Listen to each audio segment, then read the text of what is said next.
Hi friends, welcome back to our channel. எல்லோரும் எப்படி இருக்கீங்க? இன்றைக்கி நம்ம வீடியோவில் என்ன பார்க்க போகிறோம்னு பார்த்தீங்கன்னா, ஒரு அருமையான வில்லேஜ் ஸ்டைல் வாத்துக்கறி குழம்பு தான் பார்க்க போகிறோம். எங்கள் ஊர் சைடெலாம் பார்த்தீங்கன்னா, நாட்டுக்கோழி குழம்பு வந்து எப்படி செய்வாங்களோ அதே மாதிரி தான் வாத்துக்கறி செய்வாங்க. அதுக்கு வந்து நிறைய சாம்பார் வெங்காயம் அதெல்லாம் சேர்த்து தான் பண்ணுவாங்க. மசாலாவுக்கு வந்து பார்த்திங்கன்னா, குழம்பு மிளகாத்தூள் அதிகமாக போடவே மாட்டாங்க. இப்போ தேங்காய் அரைப்பாங்க பார்த்தீங்கன்னா, அதுலேயே வந்து எல்லா மசாலாவும் போட்டு அரைச்சிடுவாங்க. மிளகா, அப்புறம் தனியா இதெல்லாம் முழுசாக போட்டு அரைச்சிடுவாங்க. அது எப்படி செய்யணும்னு பார்க்கலாம். அதுக்கு முன்னாடி நம்ம சேனல் சப்ஸ்கிரைப் பண்ணாதவங்க சப்ஸ்கிரைப் பண்ணிக்கோங்க. மறக்காம லைக் பண்ணிட்டு வாங்க. இப்போ வீடியோக்குள்ளே போகலாம்.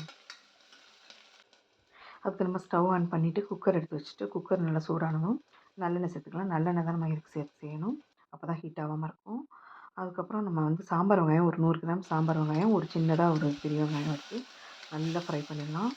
ஃப்ரை பண்ணிவிட்டு ஒரு நல்லா பெருசாக ஒரு தக்காளி எடுத்துக்கலாம். இல்லைன்னா சின்னதாக 2 தக்காளி எடுத்துக்கோங்க.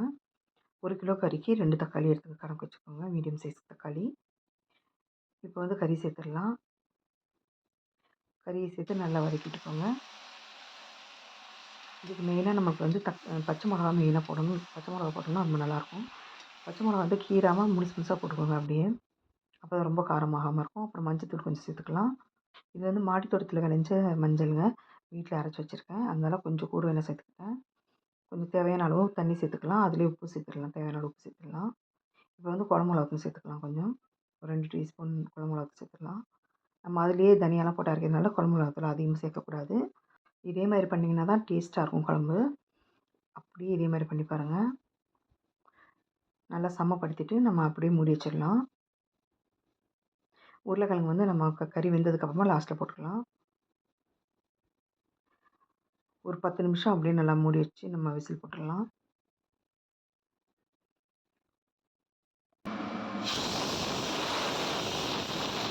கறி வேகிறதுக்குள்ளே நம்ம இந்த தேங்காய்லாம் அரைச்சிடலாம். மசாலா அரைச்சிடலாம் வாங்க. அதுக்கு வந்து தேங்காய் வந்து ஒரு அரை மூடி அளவு தேங்காய் எடுத்துருக்கேன். ஒரு மிளகு வந்து கொஞ்சம் எடுத்துருக்கேன். இதே அளவு மிளகு எடுத்துக்கோங்க. மிளகு, சீரகம், சோம்பு, அப்புறம் தனியா கொஞ்சம் சேர்த்துருக்கேன். அதை நான் மிஸ் ஆகிடுச்சுங்க வீடியோவில். அப்புறம் ஒரு மிளகா வந்து ஒரு 3 மிளகா எடுத்துக்கலாம். உங்களுக்கு காரத்துக்கு தகுந்த மாதிரி சேர்த்துக்கோங்க. ஒரு 4 போட்டால் கூட நல்லா தான் இருக்கும். நான் வந்து கொஞ்சம் காரம் கம்மியாக தான் சேர்ப்பேன். இப்போ இதை எடுத்துகிட்டு போய் நல்லா நைஸாக தண்ணி ஊற்றி அரைச்சிட்டு வந்துடலாம்.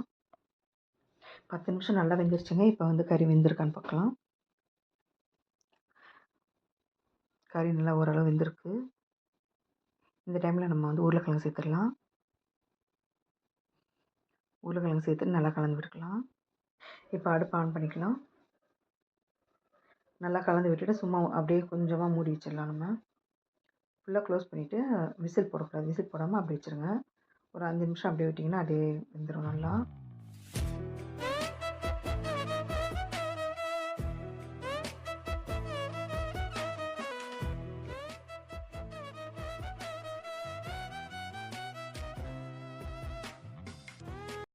இப்போ இதோடு சேர்த்து நான் வந்து கொத்தமல்லி சேர்த்துருக்கேன் பாருங்கள். முழு தனியாக சேர்த்துருக்கேன். இதை போய் நைஸாக நம்ம தண்ணி ஊற்றி நல்லா நைஸாக அரைச்சிட்டு வந்துடலாம். இங்கே பாருங்கள், இப்போ இந்த மாதிரி நைஸாக அரைச்சிட்டு வந்திருக்கேன். மை மாதிரி நல்லா அரைச்சிட்டு வந்துடணும். இப்போ நான் இதில் சேர்த்துக்கலாம். அதை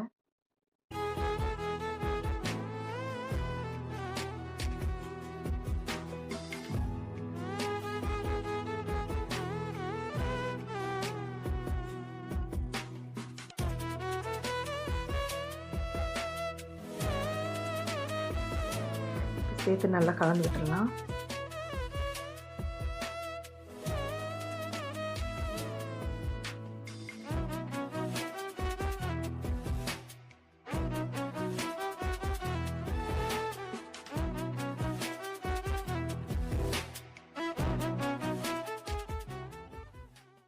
இதில் இன்னும் கொஞ்சம் தண்ணி சேர்த்துக்கலாம். ஏன்னா ரொம்ப திக்காகிடும் நம்மளுக்கு. இதுக்கு தேவையான உப்பு சேர்த்துக்குங்க.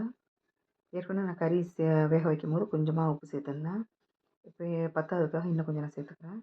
மூடி வச்சுட்டு நம்ம ஒரு கொதி கொதிச்சோன்னு திறந்து நல்லா கலந்து விட்டுட்டு இப்போ வந்து நல்லெண்ணெய் சேர்த்துடலாம். நல்லெண்ணெய் சேர்த்து இன்னும் ஒரு கொதி கொதிக்க வைக்கணும்.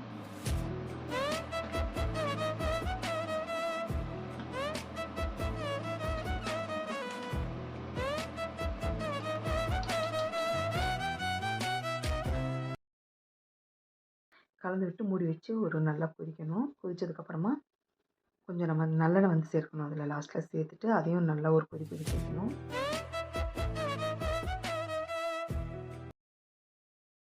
நல்லெண்ணெய் ஊற்றி ஒரு கொதி கொதிச்சதும் நம்ம திறந்தோம்னா வீடே கமகமன்னு வாசனையோட அருமையான வாத்துக்கறி குழம்பு ரெடிங்க. இதில் வந்து நம்ம இடியாப்பத்துக்கும் வச்சு சாப்பிட்லாம், பரோட்டாக்கு வச்சு சாப்பிட்லாம், சாப்பாட்டுக்கும் சூப்பராக இருக்கும். ட்ரை பண்ணி பாருங்கள். இதே மாதிரி சமைச்சு வச்சு சாப்பிட்டு பாருங்கள். சாப்பிட்டு பார்த்துட்டு எப்படி இருந்துச்சுன்னு எனக்கு கமெண்ட் பண்ணுங்கள்.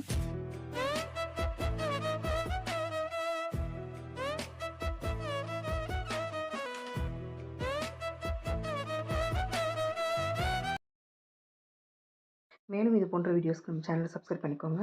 சப்ஸ்கிரைப் பண்ணி பக்கத்தில் இருக்க பெல் ஐக்கானை கிளிக் பண்ணிக்கோங்க. ஆல் என்ற ஆப்ஷனையும் கொடுத்துக்கோங்க.